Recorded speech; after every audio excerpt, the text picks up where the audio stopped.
Je voudrais revenir un instant sur les sources du racisme, qui est l'objet de cette délibération. Lutter contre le racisme, en effet, c'est aussi lutter contre les discours colonialistes qui sont perpétués encore de nos jours. En effet, la montée du racisme en France s'accompagne, vous l'avez compris, d'une montée d'un négationnisme historique. Par exemple, au sujet de la colonisation de peuplements en Algérie, que d'aucuns, comme M. Zemmour, considèrent comme une bénédiction.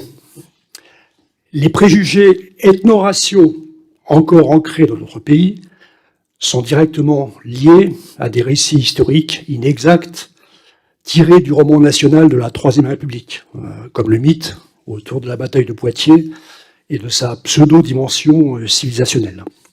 La colonisation a théorisé l'inégalité des races et des civilisations. L'ouvrage, en particulier de Gobineau, qui postule 1. L'existence de races, comme vous devez le faire, M. Caragnon. 2.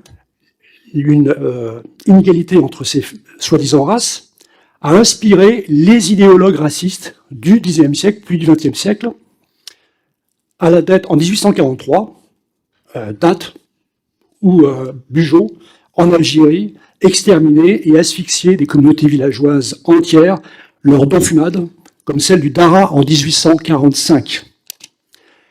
Cette vision profondément coloniale, les historiens, les historiennes travaillent encore aujourd'hui à la démystifier. Et à l'heure où la parole raciste se libère dans la société et dans des médias, la rigueur scientifique nous oblige à rappeler les liens poreux qui font du racisme et du colonialisme les deux faces d'une même pièce. Prenons garde à ce que le climat de peur qui touche le monde de la recherche scientifique en ce moment aux États-Unis ne nous atteigne à notre tour, et à ce que les restrictions imposées aux chercheurs et aux chercheuses, je pense en France aux archives concernant la guerre d'Algérie, n'empêchent de dire la vérité sur notre passé.